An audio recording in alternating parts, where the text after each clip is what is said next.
নমস্কার বন্ধুরা, জয়ফুল ফুডে আপনাদের সবাইকে স্বাগত। আমি রিম্পা। আজকে আমি তৈরি করব লাউ শুক্তো। প্রচণ্ড গরমে এরকম শুক্তো বানিয়ে নিতে পারেন লাউ দিয়ে, সেটা বাড়িতে সবাই পছন্দ করবে। ঘরে থাকা কয়েকটা উপকরণ দিয়েই তৈরি হয়ে যাবে আমাদের লাউ শুক্তো। তাহলে দেরি না করে রেসিপিটা শুরু করে দিই। শুক্তো তৈরি করার জন্য আমি এরকম ছোট ছোট করে লাউটাকে কেটে নিয়েছি, আর লাগছে গোল গোল করে কাটা উচ্ছে, আর নিয়ে নিয়েছি কয়েকটা টুকরো সজনে ডাঁটা। এটা এখানে সম্পূর্ণ অপশনাল, চাইলে নাও দেওয়া যেতে পারে। আর আমি এখানে 2 চা চামচ পরিমাণে পোস্ত নিয়ে নিচ্ছি, আর লাগছে আমার 1 চা চামচ পরিমাণে সর্ষে। আমি এই সর্ষে আর পোস্তটাকে একটু সামান্য জল দিয়ে ভিজিয়ে রেখে দেবো। এবার আমি গ্যাসের উপর একটা কড়া বসিয়ে দিয়েছি। কড়াটা গরম হয়ে গেলে আমি এখানে 2 টেবিল চামচ পরিমাণে সর্ষের তেল দিয়ে দিচ্ছি। উচ্ছেগুলোকে আগে একটু ভেজে তুলে নেব। তেলটা গরম হয়ে গেছে, এবার আমি উচ্ছেগুলোকে তেলের মধ্যে দিয়ে দেব, দিয়ে একটু নেড়ে দেব, দিয়ে আমি এখানে নুন দিয়ে দেব। দিলে তাহলে উচ্ছেগুলো তাড়াতাড়ি ভাজা হয়ে যাবে।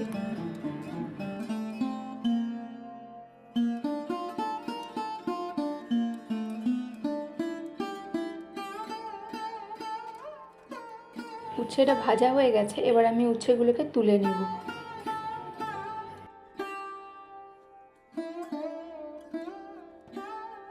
এবার ওই একই তেলটার মধ্যে আমি 8 থেকে 10টা বড়ি ভেজে নেব।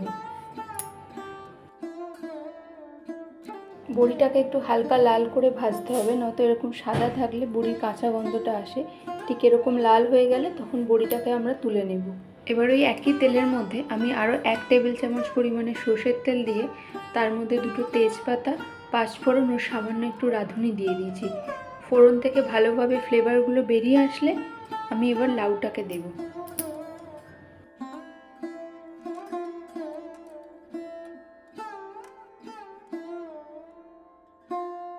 গ্যাসের ফ্লেমটাকে হাই টু মিডিয়ামে রেখে আমি 3-4 মিনিট সময় ধরে লাউটাকে ভেজে নেব।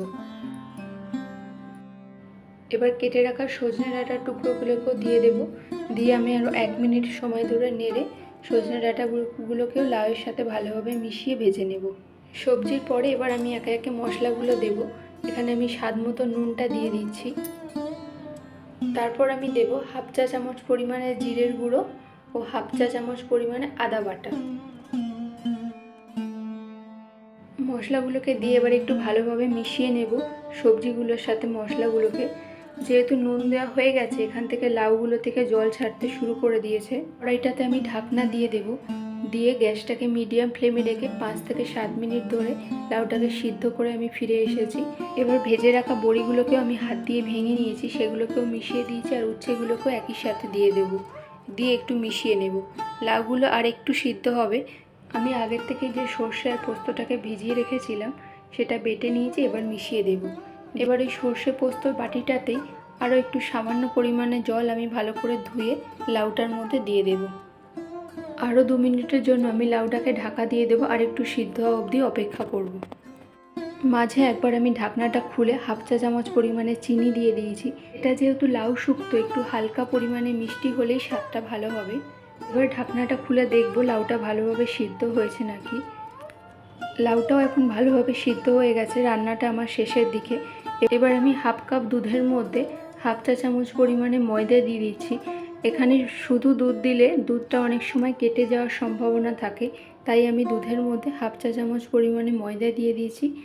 সেহেতু কেটে যাওয়ার আর কোনো সম্ভাবনা থাকবে না দুধটা। দুধের সাথে লাউগুলোকে ভালোভাবে মিশিয়ে দিয়ে একটু ফুটিয়ে নিতে হবে। ভালোভাবে ফুটিয়ে নিয়েছি। আমার শুক্তো এখন শেষের দিকে। আমার তৈরি হয়ে গেল লাউ শুক্তো। এবার শেষে আমি এখানে দিয়ে দেব সামান্য পরিমাণে ঘি। এখানে কিন্তু আমি 1/2 চা চামচও দিইনি, তার থেকেও একটু কম দিয়েছি। ভিডিওটি ভালো লাগলে চ্যানেলটিকে সাবস্ক্রাইব করবেন। সম্পূর্ণ ভিডিওটি দেখার জন্য আপনাদেরকে ধন্যবাদ।